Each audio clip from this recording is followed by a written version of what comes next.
everyone, welcome to another edition of Cosmos with Cosmos. So welcome everybody. Today we're talking about, what are we talking about? We're talking about, is the Milky Way galaxy really made of milk? Yes. I say yes. I say yes. All right. Podcast over. Yes. Milky goodness. Yeah, and it's great because you have the big chocolate chip cookie in the sky, the moon, and it always dips itself in the Milky Way. Oh, nice. Yeah. So we're done here. Okay, thanks for joining us. Thanks for joining us. Next time we'll talk about something else. Yeah. As we do. Which we do know what we're talking about next time, which is awesome. But anyway, so today we're talking about the Milky Way galaxy, the very galaxy that we all live in. But before we do that, we should introduce ourselves. Yeah, let's introduce ourselves. So, as always, I'm Mike. I'm Liz. I'm Brandon. And we're all under the same roof. Weird. Nobody knows where to drink. I mean, where to look or where to drink. I can have that drink. I can have this drink. I can have a drink over there. Yeah, so many drinks. Yeah, so many drinks. We don't have problems. This is great.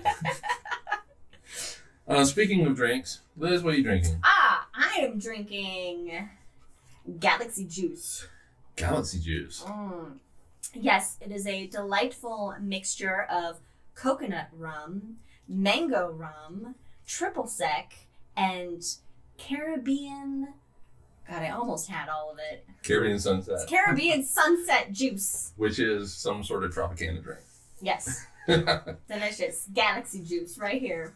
All right, Galaxy Juice. Very good. I am drinking what I am calling Galactic Cannibalism. Yes. Which has Fireball Cinnamon Whiskey mixed with cranberry cherry mixer. Yeah. Brandon? I, for my first drink, have the Hubble Constantly Drunk. Well done. Nice. Thanks for that alley-oop there, Liz. It's just a tequila sunrise. Which I guess they could have called it like a tequila 2 billion sunrise. Oh. That would have been way better. Damn. So I am having a tequila 2 billion sunrise. There you go. Well, I'll allow it. I'll allow that change. Do it. All right, well, anyway, All right. Before we get started, follow us on all the things. Twitter, Drinking Cosmos, and on Insta with Cosmos with Cosmos. Yep. You can follow us and rate us on iTunes and just, wherever you get your podcasts. And really quick, I can't get over how surreal this feels still. It really is. This is so strange. It's a little odd. And don't forget to join us on The Hangover, where things really get interesting. Things really get strange. Yeah. Things get wacky. And before we continue, as always, we have rules. Yes. Anytime a puppy barks, and good news for us is we are expecting a package today, so they will probably be barking at some point. Anytime that we make a Star Wars reference, yes indeed, take a drink. And last but not least, any Lord of the Rings reference, take a drink. Yes. All right, so over a year ago, what did we send off out into the galaxy? So over a year ago, we had the fantastic idea of sending a photon from the sun out through space. And throughout the show, we would say, hey, it's reached Mercury, Venus, Earth, Mars. And it happened really fast, like 6 minutes, 8 minutes, 30 minutes. It comes up really fast in the podcast. Yeah. So we kind of decided... For that one podcast. The one podcast, yeah. So we decided, instead of having the photon go out every episode, we just followed that same photon through space and track how far away it's gone. Mm-hmm. And so we sent it out, March 22nd of last year, 2020. It's now, today is March 28th. So it's gone over 1 light year away. So as of right now, it is 5,987,265,265,497 miles away. Or at least it was. Well, yeah. now it's a little farther. So which is slightly farther than 1 light year. And the crazy thing is, even though it's gone over nearly 6 trillion miles, it's still in the Oort cloud in the solar system. Probably still in the Oort cloud. It may have left, judging on how far we think the Oort cloud extends. Yeah, which we don't know for sure. It's either between like 0.9 and 3.2 light years. So let's just call it still in the Oort cloud right now. So a major photon of light that we sent out over a year ago hasn't basically left the solar system yet. Well, the Oort cloud is, that fuzzy halo Or the of influence dust of the sun. and comets, with kind of. But if you have other stars passing it, they can also impact the influence of that debris. So it's a weird nebulous area. Yeah, I mean, it's left a heliopause. So, It's like the helium, I mean, sure. yeah, so technically it's out of the solar system. Okay. But you know what amazes me is that we sent it a year ago. This thing is going the speed of light, Which is 186,000 fast. miles per second, and it's only not even a quarter of a way to the next star. We haven't even. If we're still going in 4 years, which we should be, we will have a major party when Major Oh my Photom goodness, we will. actually makes it to Alpha Alpha Centauri. Centauri? Oh my gosh. Yep. So mark your calendars. And as we've said numerous times, or as I've said numerous times on the show, space is fucking big, people. It's too big. So right around July 2024, big major photon party. So that's how long it would take to get to the nearest star. Like, how long would it take to leave our Milky Way galaxy? Well, all right. Look at that segue, folks. Hey! Look at that segue. That is well done. Yeah, it depends on what direction we send it. Up. Oh. Well, up is just Galactic. North. Yeah, galactic north. The disk of the Milky Way is only a few, 1,000 light years, thick. Thick-wise, yeah. Yeah, so a few thousand years, it will leave. That's easy. Milky Way. Yeah, we'll still be around. Yeah, Hanging if out. we're shooting it towards the Well, center of the Milky Way, and let's just say it goes all the way out, you're talking about 75,000 years. now, another stupid question. Thinking of the photon, we can say this with hangover, we need to. Mhm. But photon, that's how long it's left relative to us. Like, how much time has that photon experienced? Oh, none, because It's a photon. it's going the speed of light. If it were, yeah, it's true. Time is meaningless for when you're going to speed. of light. Photons are so cool. My brain just slightly melted. It's fine. Anyway, Yeah. speaking of the Milky Way, Yeah, I was going to say, why don't we, instead of looking at and thinking about what the Milky Way is like, how we see it now, let's just go back in a little bit time and see how different cultures have seen the Milky Way. well, yeah, because you think about the Milky Way, and it's like, well, why is it called the Milky Way? It's made of milk. It's made of milk. Yeah. Duh. And it's interesting. So I'm going to ask our audience, whether you're listening or watching us now, what have you. When have you ever seen the Milky Way, and when was the last time that you saw what you think is the Milky Way? Because Even you guys. yeah, I mean, I'm going to guess that that a lot of people have never actually seen the Milky Way galaxy in the night sky, where for ancient civilizations where you don't have all the light pollution, it's going to be something that is very noticeable in the sky, Mhm. and something that is definitely going to be like, well, that's interesting. Let's make a story about it. How did that get there? I was saying, when's the last time you saw the Milky Way? I mean, it was probably, oh God. When we went camping? Yeah. And not the last time we went camping. I think it was still maybe light polluted. Really? You see, the thing is like, I think that you can go out into our backyard here in South Ogden, and if you know where to look, you can see a slight hint of it. I will update the Twitter tonight. Really? No, I think, because I think that I have gone out into the backyard here and I think seen what I think is a very light hint of it. Oh. And it's because we know where to look. well, that's true. And Yeah. so, and we are a little bit shaded in that we have the Wasatch Mountains to our east. That's true. We just And there isn't too much light pollution up here. No. Well, I mean, there is, but it's not like Phoenix or we do have a street light that's the damn street light. park light, but we can block it out. And I think Yeah. the moon is too full right now, though. Oh, the That's moon is true. definitely It's- full. See it. Although the moon's beautiful to look at as Yes. well right now. Yes. Yeah. So Yeah, I think, God, it must have been like the last time we went to like Alamo Lake State Park or Yeah. something. wow. Like, that's the last time I can remember being somewhere dark enough where it was really stood out to me. yeah, But what a sight it is. Oh my goodness. Yeah. And so you have to think then that ancient civilizations that didn't have all this light pollution, they got this amazingly beautiful sky where they saw all these stars and the Milky Way, southern hemisphere. You have the large and small Magellanic clouds that you can see. And so people came up with some had different ideas of what the Milky Way was and their interpretations of what they were seeing. So I'm just going to go through basically a bunch of different cultures, I'm just going to kind of listicle it in a little bit, give a little brief. I really want you to wrap it. I know you can't. It's not. If I had much more preparation to do that. So we're going to start with Armenian. Ancient Armenian mythology called the Milky Way the Straw Thief's Way. And so according to legend, the god Vahan stole some straw from the Assyrian king Barsham and brought it to Armenia during a cold winter.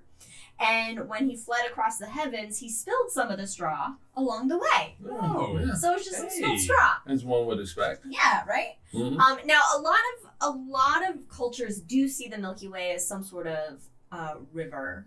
It makes sense. Because it does have that kind of flow to it, if you will. Then we have the Cherokee. You got to say it. You got to say it. Okay, so a Cherokee folktale tells of a dog who stole some cornmeal and was chased away, and he ran away to the north, spilling the cornmeal along the way. Oh. And so the Milky Way is thus called... Say it. Own it, though. Gili Ulzvdanvi. A+. I apologize to the Cherokee people. Which just basically means where the dog ran. Oh. Why didn't you just say that? See what I gotta deal with? Now there's two of them. So where the dog ran, so you can see. Eastern Asia, this is the creation of the river of heaven across the sky.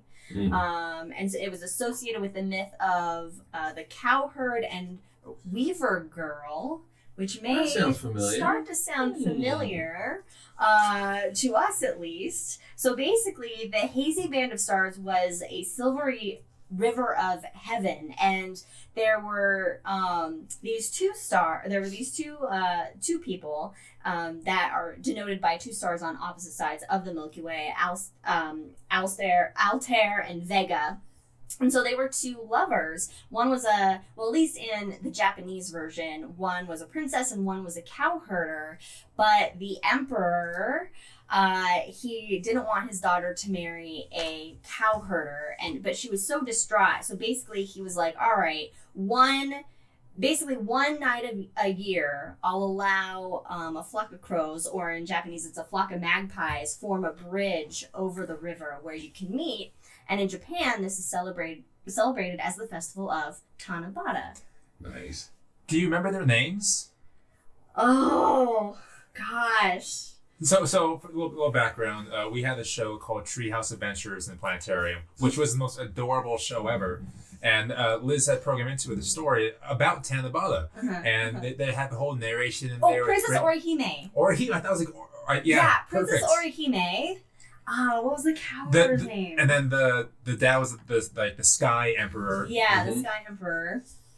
Yes. Yes, we're gonna look into this later, and we'll do a whole trio of adventure one day. Yes, I love it. So the festival of Tanabata is celebrated in July. Like July 7th. Yeah, July 7th. And so it's the River of Heaven, and then a bridge will form once a year for lovers to meet. Adorable. And they celebrate the holiday in Animal Crossing New Horizons. Oh, did they? It did. It wasn't in July though, but it made me happy regardless. Oh man, I've been missing out on my Animal Crossing. I gotta get back into it. Okay, and then we have in Egyptian mythology, which is one of my favorites, as far as like an ancient culture goes, the Milky Way was considered a pool of cow's milk. Oh. So it was deified as a fertility cow goddess by the name of Bat. Which is later, I guess, combined with the goddess Hathor, the sky goddess Hathor. Naturally. Which, yeah. Naturally. Yeah. Now, how we get, though, the term Milky Way comes from basically how we currently identify the majority of the constellations in the northern hemisphere, at least, and that is from the ancient Greeks and Romans, but Romans stole everything. So essentially, the Greek name for Milky Way was Galaxius, which meant milk. But Galaxius. Galaxius. What a name! You know, Galaxius. now I think anytime that we have cereal, it's gotta be. Hey, I gotta pour some Galaxius. Do you have any cashew Galaxius? Gotta pour the Galaxius in the. Give me that good goat's Galaxius. So they saw it essentially, and how I never actually really knew the Greek story behind it. I never looked it up, which I'm going to tell you one right now in a second. But I would just say, they called it, Galactic, which was Latin for milk because it looked like spilled milk in the sky. So that's what I was saying. It looked like spilled milk. Okay, here we go. Are you sitting down? Get ready for this. One legend from the ancient Greeks explains how the Milky Way is created by when Heracles, or more commonly known as Hercules. And so Hercules' father was Zeus, of course, and his mother was the mortal Alcmene. Zeus, as we all know, married to Hera. Zeus, a player. Hera, very jealous. So, essentially, Hera did not like Heracles from the get-go because, yeah. And so Heracles, he, Zeus let Heracles suckle on Hera's milk from her teats while she was asleep. This is so funny, just watching you try to tell this story in like a G-rated way. And so what this would do is apparently endow the baby with godlike qualities. I guess the milk of a goddess. You would think that the sperm of the god would do that. You would think so, but apparently it's the milk of the goddess teats. That wasn't in the Disney movie. It was not. But Hera woke up, saw this fucking infant, not hers, suckling on her.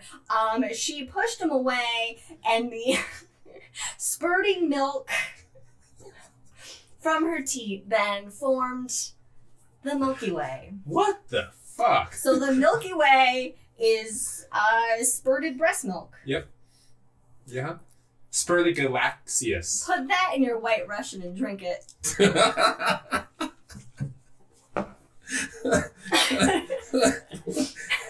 Well done with that. Jack says that all the podcast listeners are missing the blushing of Liz. Can you tell that I'm blushing? Yes. Yeah, everybody I do can. have blush on. All right. All right. Well, actually, society saw all kinds of different ways up there, from breast milk to rivers to hay to straw to a dog's way up there. So, why don't we now talk about what the Milky Way actually really is? That makes sense. Because it's clearly not breast milk. What? It's clearly not. It's in the notes. That's exactly what it is. What do we do now? So what is the Milky Way galaxy? All right, so the Milky Way, is a galaxy. But what is a galaxy? Yeah. Galaxy really is just a collection of, the stars. Spaceship. So stars, the planets go around those stars, moons, but comets, asteroids, nebulae. But that nebulae. Nebulae, because I think you can call like globular cluster galaxies, but you got to add the nebulae in there as well. Yeah, yeah. Well, do globular clusters? Or no, globular clusters are part of galaxies. Correct. Yeah. But I don't think you can have globular clusters that have been ejected from galaxies. We'll get into further down the line. Let's focus on galaxies first. So what is a galaxy? Go. Well, it's a collection of stars. Spaceship. It's a collection of stars, the planets that go around, the moons that go around those planets, asteroids, comets, nebulae, black holes, white dwarfs. I mean, the dead star stuff. Mm-hmm. So black holes, neutron stars, that Dark type of matter. thing. I would argue the globular clusters that go around it, yes, dark matter, exactly. Proven to exist by Vera Rubin, and she rests in peace. Give her the goddamn Nobel Prize, people. So then basically, in a nutshell, the universe is just like a collection of galaxies. Yes, the galaxy of galaxies. Stop it. But you know what? When we think of galaxies, we think of the Milky Way, we think of spiral galaxies and the beautiful spiral shape. those arms. Yeah, and those are the types of galaxies that that just make NASA pictures beautiful, and like the Pinwheel Galaxy. Yeah, they look beautiful. And how many stars, for example, are in like a typical galaxy like the Milky Way? Well, the Milky Way has between 100 and 400 billion stars in it. Give or take a few. Do we know if where the Milky Way ranks in the terms of galaxies? Like our sun being like a mid-sized star, like our galaxy, is it kind of middle of the range? We're a bigger galaxy, aren't we? We're a bigger galaxy, yeah. We're far from the biggest. We're not. No. The Andromeda Galaxy It's is gonna dwarf us. twice the size as the Milky Way. Yeah. But there's basically three types of galaxies. You have spiral galaxies, which we all think of when we think of galaxies, because that's what our Milky Way is, and it's what makes beautiful galaxies. But then you have what are called elliptical galaxies, which do not have spiral shape in it. You can think of them as like football shape, basketball shape. They don't have any spiral Like arm the structure. cigar galaxy. What's that? Like the cigar galaxy. Yeah, or M87, which is, if you have not seen the new black hole picture, go check it out. From Event Horizon. Event Horizon Telescope. So, but you also have what are called irregular galaxies. So these are galaxies that are just bizarre in shape. Yeah, and and they're generally the smaller, right? They're because smaller. they're just kind of. And they're probably being ripped apart by larger galaxies like the Milky Way. Like the large and small Magellanic Clouds, you can find in the southern hemisphere, are two irregular galaxies that our galaxy is currently consuming in what would be called Galactic cannibalism. Now, because Thank you. that sounded terrible, galactic cannibalism. Galactic cannibalism. So, the Milky Way has about 60 irregular galaxies that are companions to it. Wait, what? Really? Yeah, about 60. Now, why don't we just call those dwarf galaxies as opposed to irregular galaxies? Like Well, I mean, yeah, They're there are not. some dwarf galaxies. Almost could be planets, Brandon. But those are the three types. So, and spiral galaxies tend to be the most photogenic of them. They're and really so, gorgeous. Yeah. Mm. Our galaxy will not remain a spiral galaxy. Well, even It right would now, we're a change. barred spiral galaxy. We are a bar, and the barred means that if you look at the central bulge of our galaxy, there appears to be kind of a bar that's it's not completely circular. You said bulge. What am I supposed to call it? That's what it's called. The I know. galactic bulge. I know, but But it's it's funny. hilarious. Space can be funny. Mm-hmm. Except for Uranus. Uranus is nothing but a straight game. Hey, you know what? This is a family show, Is that your guys. central bulge? You just happen to see me. All right, so where's it going? I don't even know. Anyway. I don't even know what I was saying now. It's types of galaxies, barred spiral, irregulars. Yeah, and our galaxy is not going to remain that way. It will actually turn into a different type of galaxy Is later that on are you when something happens to it? when something happens to it, which I think we're going to get to at some point Okay. in here. Oh yeah, the future of the Milky Way right down there, Bob. I got you. All right. So let's talk about our Milky Way a little bit. It's got various parts to it. Like a bulge. Like the bulge. Like the bulge, and in the bulge is the black hole. Ooh. Wait a minute. I just got excited about the black hole. That black hole's near that in that section. And So- not just any black hole, mind you. No. Excited about black hole, middle school all over again. So, all right. So anyway, yeah, it's like this is not a small black hole, not at all. No, it means business. It's a little large, and it is about 4.1 to 4.5 million times the mass of the sun. Man, that's so big. You might just call it a supermassive black hole. Exactly. My goodness. And it's located in the constellation in the direction of Sagittarius. So maybe we can just call it, I don't know, Sagittarius A star. now, when you actually look at Sagittarius, the constellation, just line our connected dots, it's actually where the end of the arrow is, as the centaur is drawing the arrow. So it's easy to point out. Oh, yeah. So the centaur is actually pointing to it. Phil, if you will, from Hercules. Phil's going to shoot it in the hole. Oh my God. All right, so this is completely devolving. All right, so that's in the galactic bulge, the center of the galaxy. The galactic bulge is filled with old stars. These are older stars. There's not a lot of gas and dust in the central bulge of the galaxy, so you don't have a lot of star formation going on. Yeah, most of that is happening in the spiral arms. Yes, and the spiral arms, which is where we are, radiates out from the central bulge of the galaxy. And there are 4 main spiral arms that go around the center of the galaxy. We're in this kind of little spur. We're in an offshoot. We're in an offshoot, yes we are. It's called the Orion Cygnus arm, but we usually just call it the Orion arm. And we're about 25,000 light years away from the center of the galaxy. So if we were to aim our really strong maglite, a little flashlight laser, green laser, if we were to aim a green laser at the center of the Milky Way galaxy, it would take 25,000 years to get there. I am not going to say that I haven't done that, because I have done that. Done it? I've done it. And those photons are still going. Did you make sure there weren't any planes in the way? Because that's a no-no.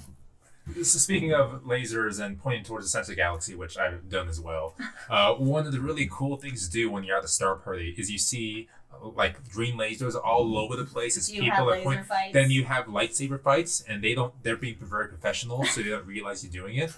But you still fight them regardless, because they extend all the way through. It's like you're touching the stars. Yeah, green lasers. Pointing a green laser at the sky is really fun. It's really should be on everyone's bucket list. It really. So we're about 25,000 light years away from the center of the galaxy, and it takes our sun about 240 million years to go around the sun once. Around the center of the galaxy once. And so I was just going to say, so that's 1 year for our sun, right? So the last time our sun was here, dinosaurs were roaming the Earth. So, and that makes our sun like 12 years old. No, 18 to 20 years old. 18 to 20 years old. Yep. In galactic yearly time frames? Yeah. Wow, so it's just a kid. We can't even drink yet. We can vote, though. We can vote. We can't drink. We can't drink. We can vote Palpatine out of office finally. And we did. And, all right, so our sun, yes, we did. Our sun is, that's a Star Wars reference, yeah. Oh, it's a Star Wars reference. I didn't even know this. Drink! You didn't even make it. You didn't notice, but you made it. All right, so our sun currently is heading, though, in its voyage around the center of the galaxy. In its orbit, heading towards the star in the direction of the star Vega. And we're going 220 kilometers per second, which is about 450,000 miles per hour. So it sounds pretty fast, but it takes us 8 days for our sun to travel just 93 million miles, which is 1 AU. It takes 1,400 years for it to travel 1 light year. Okay. At that speed. Space is big. Space is big. Space is big. Melts. Well, that's interesting. So we're traveling in the direction of Vega, and with the rate of the Earth's precession, so its wobble on its axis. In fact, in about 12,000 years from now, the closest star to the North Pole will be Vega. Oh, yeah. Because the Earth's precession. Vega's our future North Star, and the sun is heading in the direction of Vega in the galaxy. That's interesting. But one that would touch Vega. No. No, we never will. No. Because Vega's moving too. That's true. Everything is moving. Everything in space is moving. Yeah. So in saying how fast you're going, it just depends what your point of reference is. Yeah, you need a point of reference to say how fast you're going. Otherwise, whatever number you give is meaningless. Hey, context matters. Does. So next time you get pulled over, just say that the cop was moving.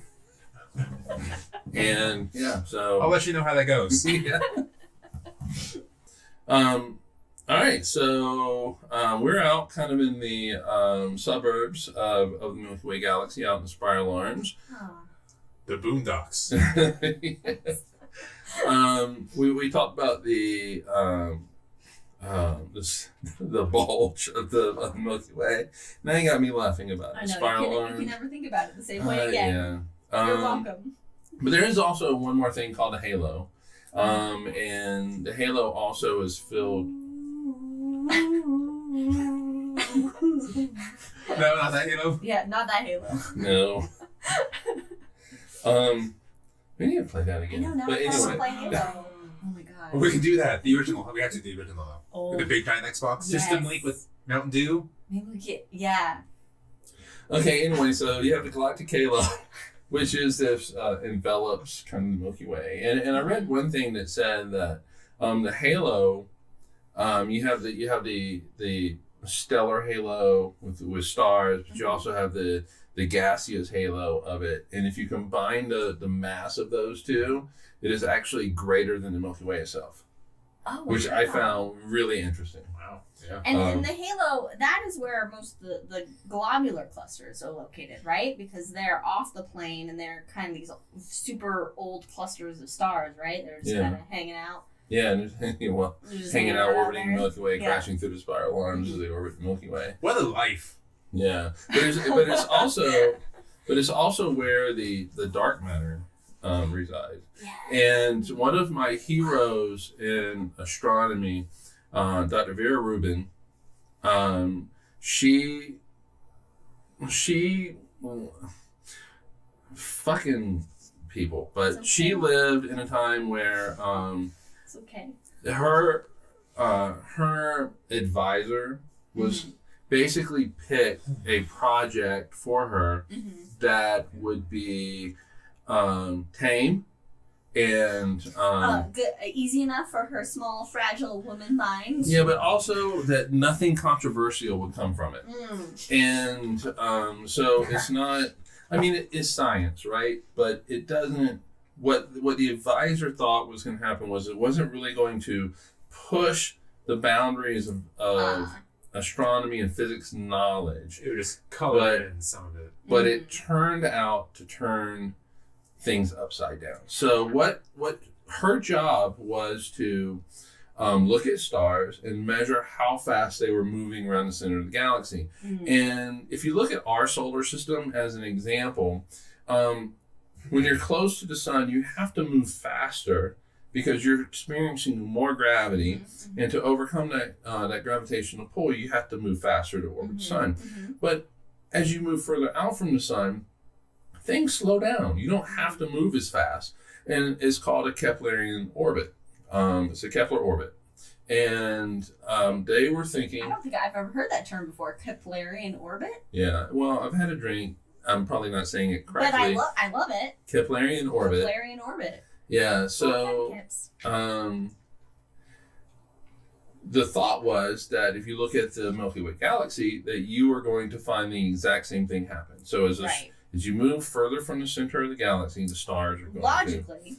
Yeah, That because makes sense. Yeah. you can base it off solar system. Yeah. What Vera Rubin found, though, is that the stars did not slow down. That in fact, it became kind of a straight line, and it should not be that way. And if it is a straight line, the further out you are, the faster you're going, or you're going fast enough where you might be able to leave the galaxy. And so the thought is that, well, if these speeds are correct, then the galaxy should just kind of disintegrate.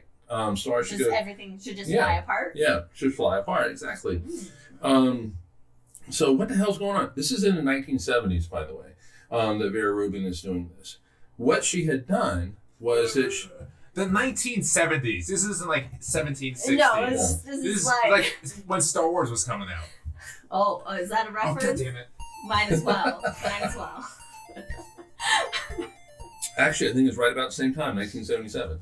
Mm-hmm. So what she found, what she had discovered was proof that dark matter existed.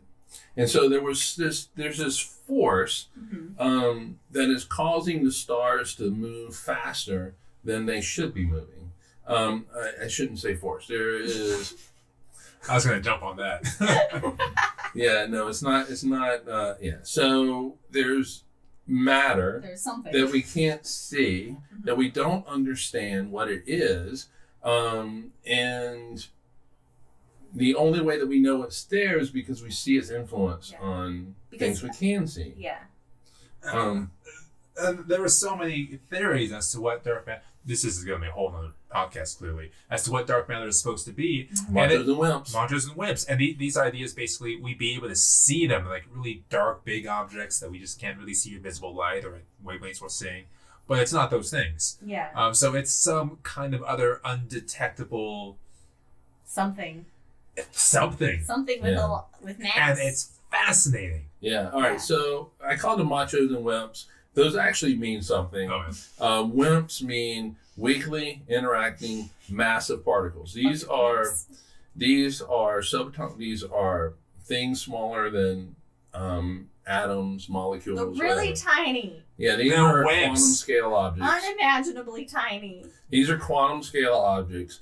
And the weakly interacting part means that they don't really interact with normal matter like tables and people and dogs and microphones and cameras and shit very, very well. So they interact weakly with them. They don't interact with them that much. They don't like us. Oh, they're antisocial. They're antisocial. They're antisocial particles. Without killing things. people, but yes. Machos mean massive compact halo objects. And so these are things like brown dwarfs, maybe black holes that we can't see, but massive compact halo objects that are in the halos of galaxies.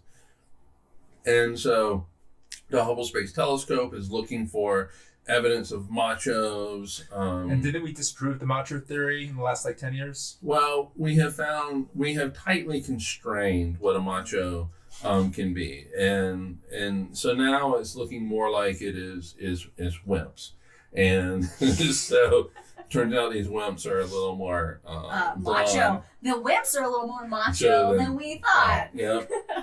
And so yeah, so we'll see. That's a nice. That'll be a nice comeback story for those wimps. I know, right? You know.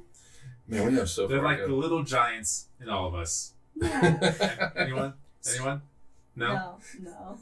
Somebody. Katie, help me out. Little giants. Look at it. All right. All right, well. They're like the mighty ducks. In It's all the of same us. thing. All right, well, continuing on. I have a question. Whoa, okay. Yeah, It's unusual. I know, right? Is the Milky Way the only galaxy? Depends what year you asked us. Currently, no. No, a strong no. No, very strong. All right, let's go back. Let's go back in time. Let's go back to April 26th of 1920. Yeah? What is the Milky Way the only galaxy? They're looking at me like I know old stuff. Oh, wait a minute.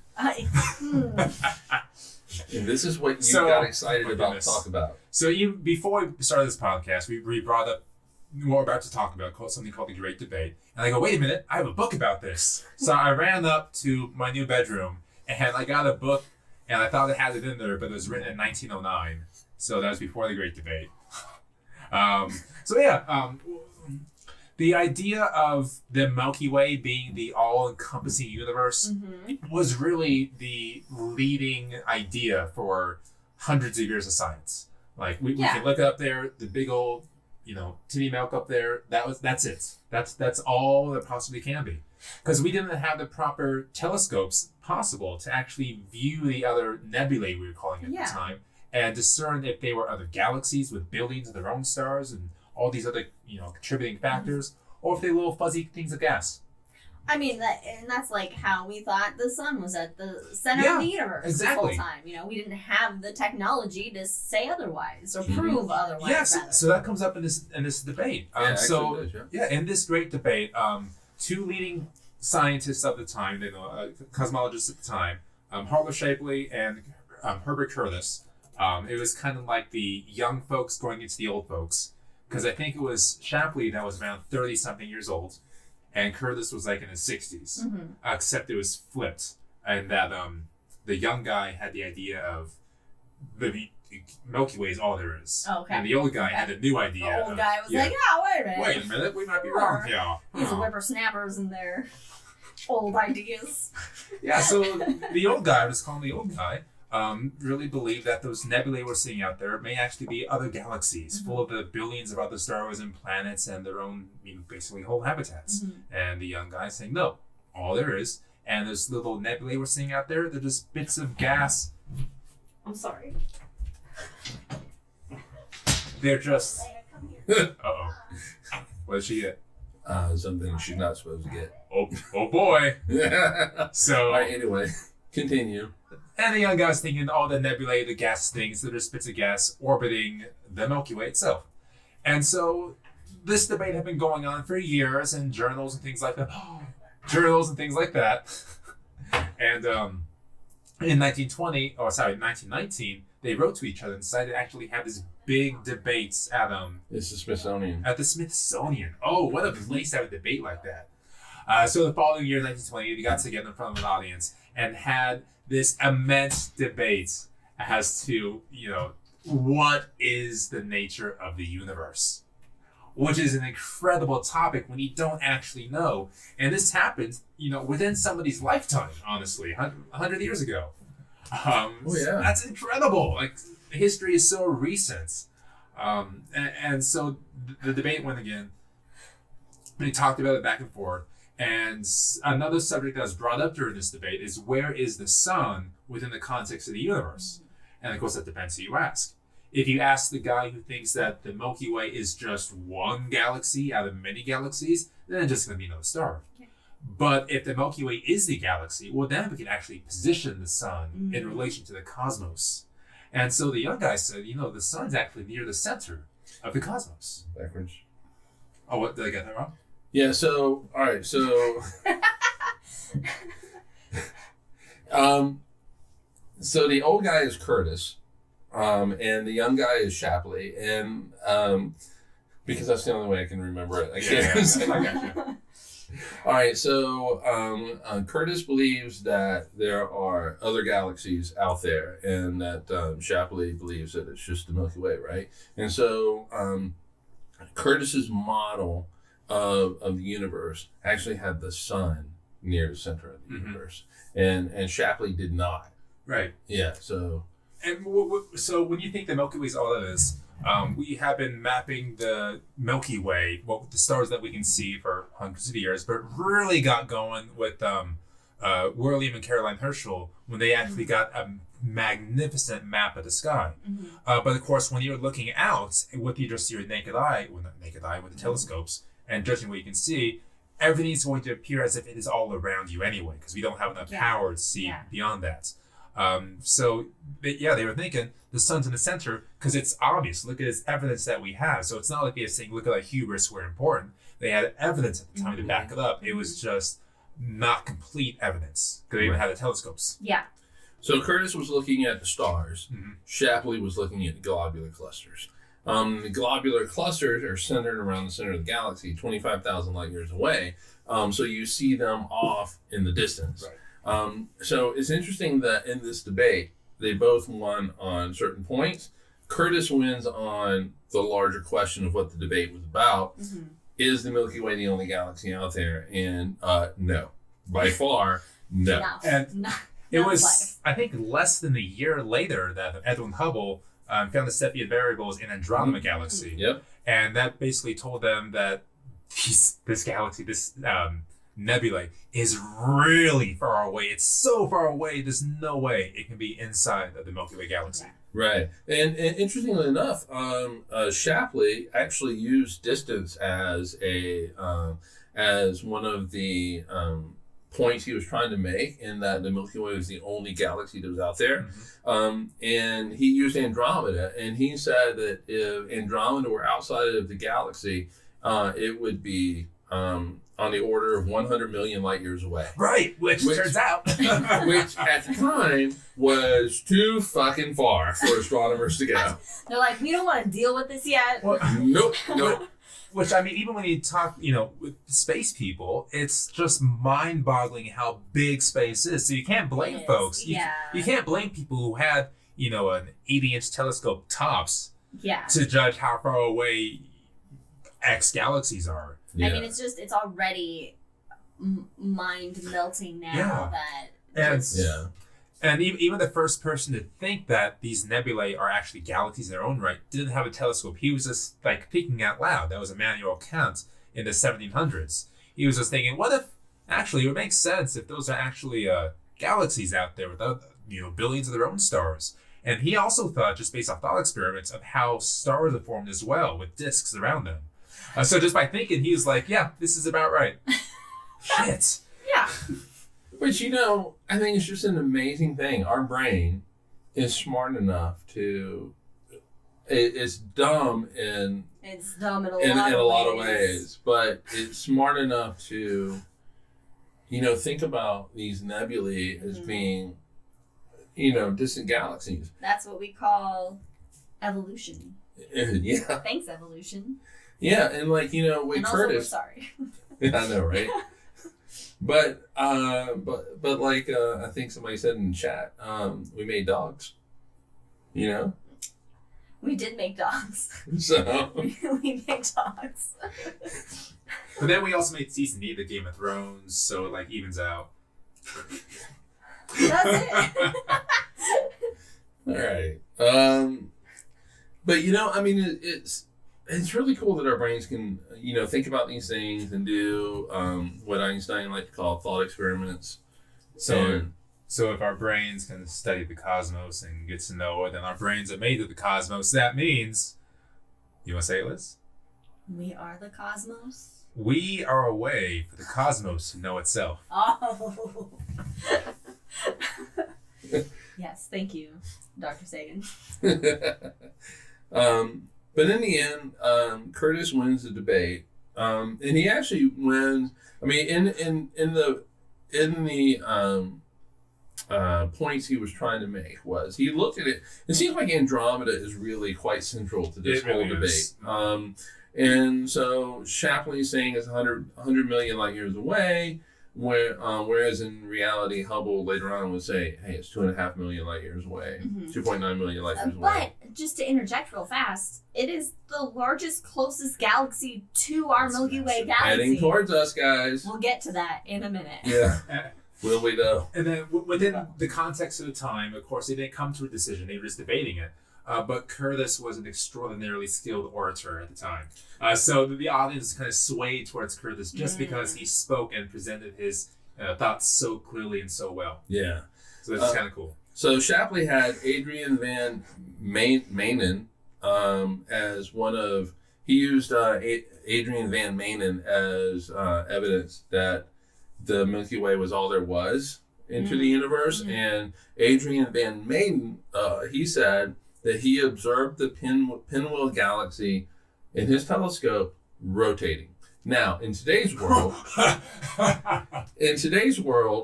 we know that is not correct. Yeah. At all. So when you look at the Pinwheel galaxy, it's very distant from us. If you could see it actually rotating in real time in your telescope, that galaxy is going to disintegrate, would no longer be with us. I was going to say, how long has he been looking at this galaxy to see it? About 225 million years. Yeah. And so Shapley uses that as an argument that the Milky Way was all there was. Turns out, though, that is not correct. And Curtis did say that if Van Manen was correct, he would change his mind, which to me, really and truly, is what a true scientist will do. If people are presented evidence, you believe the evidence because evidence and you change your mind. That's how it works. If you believed one thing 20 years ago, it's okay to believe something else today based on evidence. Yes. So, you're allowed to grow and adapt and change your perceptions and ideas based on new evidence presented to you that has been verified and is objective. So everybody, be more like Curtis. Change your minds based on evidence. Yeah, and it's really interesting. I actually did not know this, but this was the first thing that popped in my head. Brandon said that Curtis is the older guy in this, and the way that things typically happen in the world of physics and astronomy is that people that are young will actually propose the theories that change the way that we see the universe. And as the older you get, you don't really see what Curtis did. Isn't there like a typical age? Like it's around 29, 28? Yeah, it's 28. And then 28's the year. So if you haven't come up with your theory of the universe, you get like stuck into your that's what you win the Nobel Prize on, is your ideas before 28, and then they're built on in the later decades. Interesting. And so what they have found, or at least the thought is that when you hit 28, what you end up, there's a shift in your brain or in the way that you think, and that you kind of become solidified in your thoughts. And so before 28, you're more open to new ideas about how the universe actually works. And then at 28, whether you're right or wrong, you are trying to prove what you thought when you're trying to relive your 20s, basically. Well, that's good for me and Liz, because we're still about 26. Yes. Yeah, we can still have a Nobel Prize. Me too. I'm there. And so if you look at Einstein, Fucking Einstein, yeah. Einstein's just absolutely brilliant. He comes up with 3 papers in 1905. All 3 of these could win the Nobel Prize. He did not win his Nobel Prize for special theory of relativity, contrary to what you might think. But and it was only because physicists could not accept the special theory of relativity at the time. It was controversial. Like, fuck this shit. What he won his Nobel Prize for was the photoelectric effect, which you see all these solar panels. Thank you, Einstein. He won the Nobel Prize for that. I feel like we could just thank Einstein for a lot of things. A lot of stuff, Just a lot of things. His third paper in 1905 was about the Brownian motion, which is the motion of molecules, as they're bounced around by other molecules. And he... Which is just stupid smart. Yeah. I'm sorry. Molecules bounce... That's stupid smart. Yeah, I don't even... Yeah. So, I I can tie my shoes in the morning, maybe. So, in 1905... Einstein's not even working at a university at this point. He is working in the Swiss patent office. But he had experience at the university as well.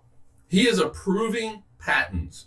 That's what so people come to him with a patent, they give it to him, and he works through it. At the same time, he comes up with these 3 amazing papers. And that's because he loved the job, because it gave him so much time to think as well. Mm-hmm. So it's not like he had to think through these patents. And it's just an amazing thing. But fast forward a little bit. And beyond 1917, which is when the general theory of relativity is finally kind of rolled out, he doesn't accept the modern version of what quantum physics is. He is tied to the classical theory. He gets stuck in his ways. Special theory of relativity and general theory of relativity are what physicists would call classical theories. Mm-hmm. These are, at the heart, kind of like Newtonian theories. And so he was set in that way, in thinking that the universe is classical and could not accept that the universe is, there's a quantum probability to the way that the universe works. But also, he became so set in a way that gravity could be married to the electromagnetic force, because if you look at their equations in physics, they're basically the same. They have the same structure to them. And he's thought that they could be the same. It turns out, no, they can't. But at least not in our current way of seeing things. But or at least his in the 1940s and 50s. And so when he died, wasn't he working on the grand unifying theory? He was working on it, and the thing is that you need quantum physics to be able to unify electromagnetism with gravity, and he refused to accept quantum. I mean, in his defense, quantum is hard to think about. Well, but to be fair, he's also literally Einstein. Yeah. Not just an Einstein. Literally. The Einstein. Yes, he's the Einstein in this.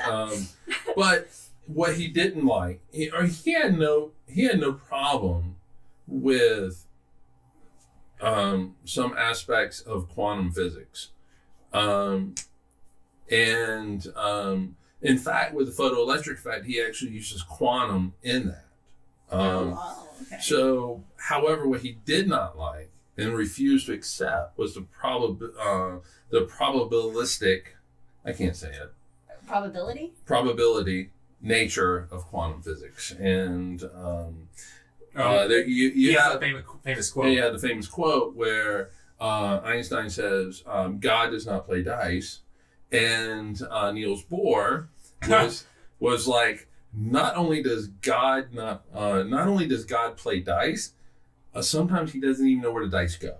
Or that's paraphrasing. And it's actually marbles. Yeah. And so we have gone down the rabbit hole here of the Milky Way galaxy down to probabilistic possibilities. So I tell you what, let's talk about one more thing, and then we will wrap it up and go on into our hangover. Okay. What is the future? What's the future of the Milky Way? I think the Milky Way is going to grow old. It's going to retire to a nice suburb area and raise a couple of dogs and just kind of live out the rest of its days in peace. It's going to have some nice... It's going to get some rocking chairs and sit out on the porch and yell at the kids to get off its fucking grass. Yeah. So the Milky Way is Mike and Liz. Yeah. Nah, but really. Remember when we mentioned that Andromeda galaxy that was much bigger than the Milky Way galaxy? Liz? Yeah. Well, turns out, funny story, Andromeda headed right for us. It's coming right for us. Coming right at us. You know how fast it's coming towards us? Fast. 80 miles per second. 80 miles per shit. second, folks. Oh, shit. So, essentially, 4.5 billion years from now? That's funny, because our solar system is 4.5 billion years old. Interesting. But about 4.5 billion years from now, when also the sun is turning into a red giant and expanding to our deaths as all species on Earth, the Milky Way, or the Andromeda galaxy, is going to start colliding with the Milky Way galaxy. Now, we've mentioned galactic cannibalism, which is my favorite scientific term ever. I love it so much. But galactic cannibalism is when a larger galaxy consumes a smaller galaxy. Like Pac-Man eating all those little dots. Chomping them down. But because Andromeda it's twice as large as our galaxy, but our galaxy is still large enough that it can fight for itself. Basically, it can hold its own against Andromeda.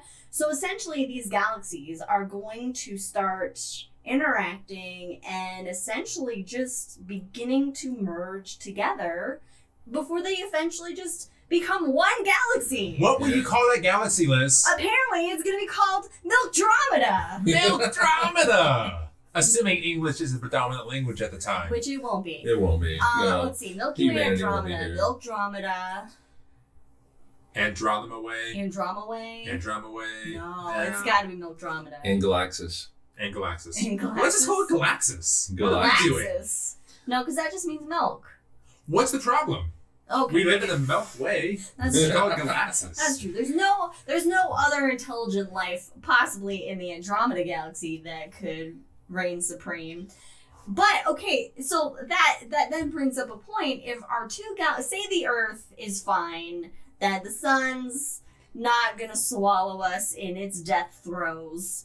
And there's really quick. Death throes is only a phrase you hear when it comes to space. I've never heard death throes anywhere else except for the I stars. feel like I've heard it elsewhere, I but think I've heard it elsewhere. I don't know, but But I anyway. like it. Okay, so let's assume big assumption that humanity is still around as a dominant species on this planet. Well, we'll be like computerized quantum. We're microcosm. making, like I said, It won't big be. assumption. Big assumption. Won't be. How would that affect us? It most likely won't have any effect on us whatsoever, other than our sky's gonna end up It'll looking look real really cool. crazy. It'll look really cool. But you know what I think is the greatest thing about this thing is What? hardly any stars collide in this collision. Hardly Yeah. any. So Milky Way has 200 billion. Andromeda has what? We'll say 800 400 billion. Let's just say it's twice. Yeah. Oh. So 600 billion stars in this galactic just car Just a crash. galactic rave happening. Yeah. So the two galaxies are going to swing past each other at first, and then they're going to come back, and they're just going to slam into each other. And what does slamming galaxies mean? It's just like two clouds passing through each other. That's really all it is. Stars are so small compared to the distances that separate them that when galaxies collide, hardly any stars run into each other. No, really quick. You could very easily fit every single planet in the solar system inside the sun many times over. Yeah. We're calling that small. That's how big space is. Yeah, Yeah. it's I mean, there is like an off chance that like gravitational forces could cause like the Earth or a planet to like be flung out of our solar system. But that's a very remote possibility. Well, what is a bigger chance, and it's a slight chance, but a bigger chance is that the sun will be thrown from the galaxy, and the Earth, whatever shape it's in at that point, is just going to go with it. So the planets are just going to go with it. So you have these 600 billion stars that collide. Maybe roughly about 10 will hit each other, and that's it. And that's all. Do you have better odds of winning the lottery? Yeah. Oh my god! By far, you have Go buy better those odds. tickets. Unless you're in Utah, then you got to go out of state. Yeah. Really? Yeah, you can't. There's What? no lottery here. You What? can't. I'm It's too sorry. late now. It's- You gotta yeah. live there. I can't buy booze. Yeah, booze costs You can more. buy You booze. can't get a lottery ticket. You can buy booze, you just can't have it shipped here legally. And it costs So I think that is absolutely the most amazing thing. But also, like the time frames for this, it's going to take hundreds of millions of years or Yeah, it's a slow more collision. for the galaxies to even like At merge together. at least 4 months when it comes to sun time. Yes. That's true. It's a slow collision. I when I was in the planetarium and I was telling people about this, the planetarium that we were at, all three of us were at, is 60 feet across. And I would and I told people if you have one group of people at one end of the planetarium, at the entrance we'll say, and the other people at the exit of the planetarium, which is all the way across the room, and you had them roll marbles at each other, most of those marbles are just going to pass right by each other and not even hit each other. That's the way it is with this. Strangers passing in the night. I was gonna say, yeah.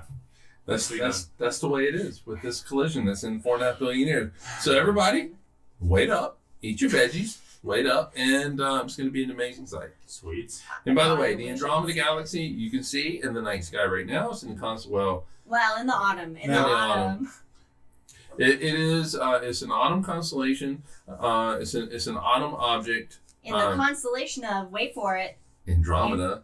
Hey. You didn't wait for it. I waited. Dramatic pause. I waited. And by the way, the Andromeda Galaxy is one of 3 galaxies that you can see in the night sky with your one of 4 galaxies that you can see in the night sky with just your unaided eyes. They are the Milky Way, large and small Magellanic Clouds, and the Andromeda Galaxy. The Andromeda Galaxy and the Milky Way are the only ones you can see in the northern hemisphere. With a real good night sky, mind you. Yeah, not in this city bullshit. The Andromeda Galaxy, when you see it in the night sky, you're basically seeing the center of the Andromeda Galaxy, the galactic bulge. Because it's the brightest bit. Yep. It is actually bigger than the full moon. Bigger than the moon in our sky. Mhm. It's just that you can't see the outer regions because they're dim. So, should I have one last question to wrap us up for this episode? Or should we wait for the hangover? Ask a question. That's the question. So we had mentioned earlier in the episode that we have a very, very, very, very supermassive black hole in the center of our galaxy. Yes. The Andromeda is much bigger and probably has a bigger black hole in the center of its galaxy. So as they collide, what happens to those black holes? Do they collide? Do they Like, what's merge? going on They there? will merge. They will Yes, eventually yes, merge. they do. To make like a So- super, super massive black hole? Exactly. So as these black holes, and you would not want to be Anywhere near near these it? black holes. I mean, you don't want to be near the black hole anyway. You know what? I would die to see that. Let's be real. Yeah, hashtag So- with it. Yeah. So the black holes, really and truly, a galactic merger is a merger of black holes. That's really what it is. The black holes just bring everything with it. I mean, They bring is that- everything to the party. I mean, essentially, is a supermassive black hole at the center of a galaxy? Is that kind of like what's holding the galaxy together? It doesn't have nearly enough mass to actually hold Yeah. everything together. It's just a result of It's various just mechanisms. that. Yeah. Okay. But so these black holes will they come in, these galaxies come in, and the black holes they do this dance around each other, and eventually they Tango. get to where they are orbiting each other. Mm-hmm. As they orbit each other, they send out gravitational waves, and at first this is cool, whatever. It's fine. These are minor gravitational waves. Mhm. Well, so you get a little stretchy. It feels good, right?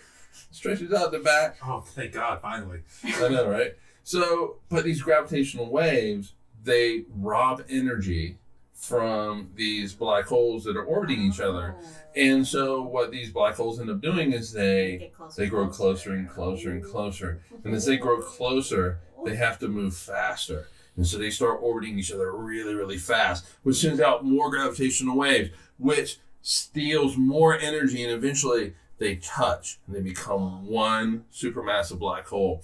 In this eruption of gravitational waves that go out into the universe, and then some planet many light years away has a gravitational wave observatory, maybe called LIGO or something, and they're actually able to detect these gravitational waves, and they will see at that point the Andromeda Galaxy and the Milky Way Galaxy. Their black holes have become one. Someone once told me romance is dead. I don't believe that to be the case anymore. No, because that right there is the galactic climax The galactic climax. in the folks. central bulge. It's a galactic climax in the central bulge. I think we're In done the here. black hole. In the hole. In the hole. The galactic The whole climax. What if I toy they're at? And, all right. So that I think what that concludes. Yeah. That concludes our look at the Milky Way. No, it is not made out of milk. But strangely, at the same time, possibly. Join us next time as we look at how much bang was in the Big Bang. My joke's just hitting him right now. Well, no, it was. Not just now. It was earlier, but Jack has had some really good ones throughout this episode that we haven't touched their on, bulge is but touched. their bulge is touched. Thank you, Jack. Thank you. All right, so join us next time on Cosmos as we look at how much bang was in the Big Bang. And with that, bye everybody. Stay safe. Stay safe, and we'll see you in 2 weeks.